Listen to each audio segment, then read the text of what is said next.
Mega love shoutout po sa lahat po ng Tekram community at ito nga po si Roll TV Vlogs. Muli po magbabalik at magbibigay po ng konting reaction o sa mga hirit po ni Stephanie o ni Panyang, di ba? At dito po sa kanyang hirit po, na post niya po ay ito po ang nakasaad. Dinaan po kayo sa formal way sa SOCMED pero niyurakan ninyo pagkatao ko. Ngayon, bastusan pala gusto ninyo. Sige, pagbibigyan ko kayo.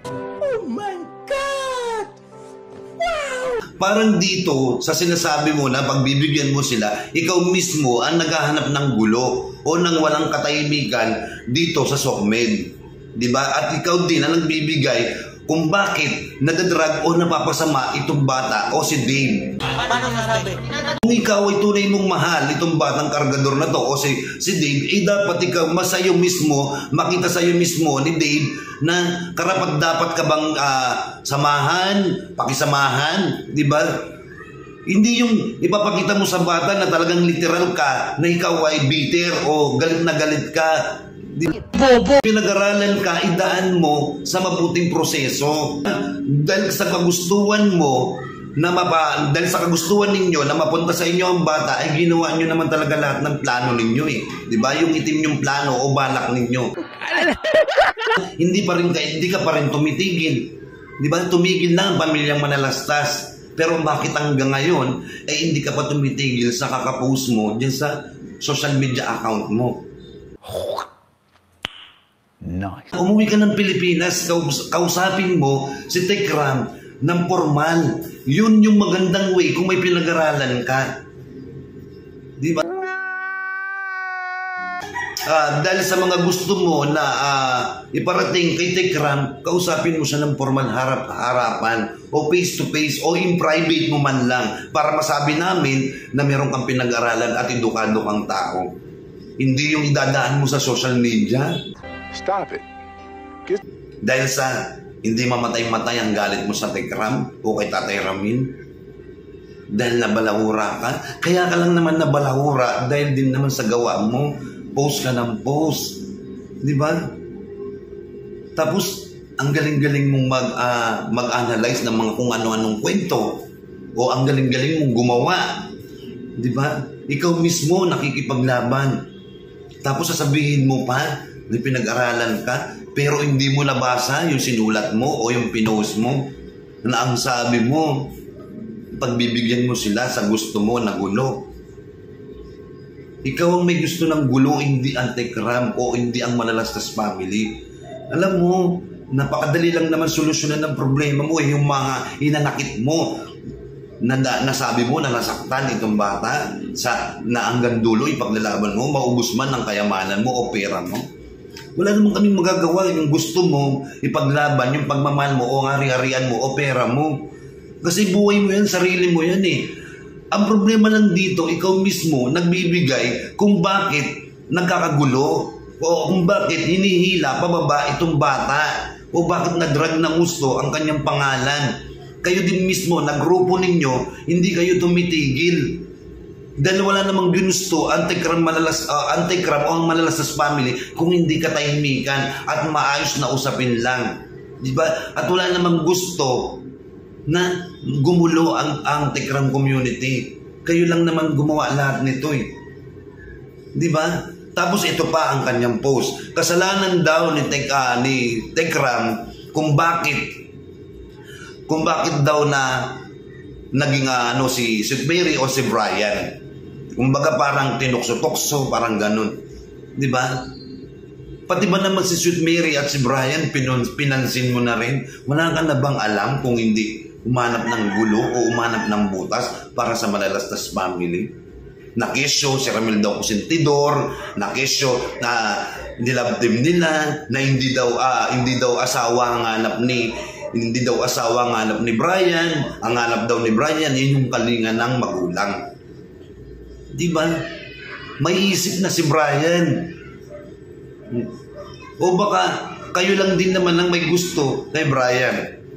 Dahil gusto nyo lahat, kunin nyo lahat sa Manalastas family. Diba? Wala na ba kayong mapuna? Pati yung kanilang pagmamahalan ni Sweet Mary o ni Brian, hinahanapan nyo ng gulo o butas. Diba? Tapos ito pa, ang sinasabi naman niya po sa kanyang post, akala ko yung isang leader, si Tekram ang binabanggit niya po dito sa kanyang lideran daw po. Pero bakit daw andyan si Tek Jun? Natural kapatid po niyan, alam naman po natin simula't simula. Si Tek Jun po at si Tatay Tekram ay magkasama na po simula't simula. Simula pa nung makilala itong bata o si Dave dito sa Divisoria o sa Baseco man o inayuwi man nila, di ba? Pero naging bonus pa dito yung pagmamahal ng pamilyang Manalastas dito sa batang kargador na ito. O kaya lang ang nangyari kasi dito, binasama ninyo, binigyan nyo ng masamang kahulugan. Na sinabi ninyo, pinilit lang ang bata, pinilit lang kunin doon sa lugar na yun. Ginusto din, kagustuhan din niya, kaya nga din sa sumama eh. Diba? Kung ayaw niya talagang sumama, hindi siya sasama. Ginusto din po niya sumama kay Tekram dahil alam niya sa sarili niya na mababago ang kanyang pamumuhay.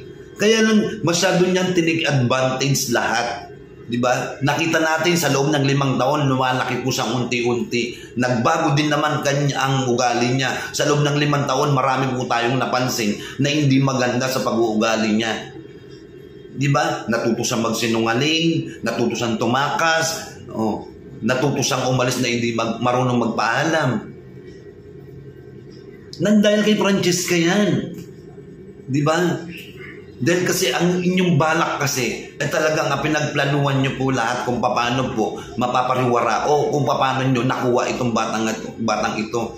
Dahil sa kagustuhan ninyo, sa kapritsyohan ninyo, sa kayabangan ninyo. Diba? Hindi nyo na inisip yung ginawang pakikisama sa inyo ni Tatay Tekram o ng Manalastas family. Lalong-lalo na si Francesca, labas-masok sa bahay ng pamilya Manalastas. Diba? May kakilala akong sa harap ng camera ang kupal niya. Diba? Ang kupal ng pit. Diba? Yun po yung sinasabi niya po dito. May kilala ba kayong tao na ganito? Ito po yung tinutukoy niya po dito sa kanyang post as si Tek Jun po. Diba? Pati yung pagkain ni Tek Jun, pinupunan ninyo, pinupunan niya. Sa lechon, siguro naman kaya naman siguro bumili ng Manalastas family o ni Tek Jun ng lechon. Blessing yan eh. Pagkain yan, hindi mo naman pwedeng itapon yan. Lahat na lang ba? Sinasabi nyo, si Tek Jun ang nangunguna sa pagkain. Siguro naman, hindi naman po sila pinalaki ni Nanay Inda o ni Tatay Pio o ni Lolo Pio na patay gutom. Diba? Maayos po ang pagpapalaki sa kanila. Kaya tingnan ninyo kung paano po sila makisalamuha at makibagay at makisama sa mga tao. Napakabuti po nilang mga tao. Lalong-lalo na po sa Tatay Tekram, napakabait. Si Tek Jun po, wala naman pong ginawa, wala naman pong ginangad kung hindi turuan at mapalaki ng maayos din. Ito si Dave.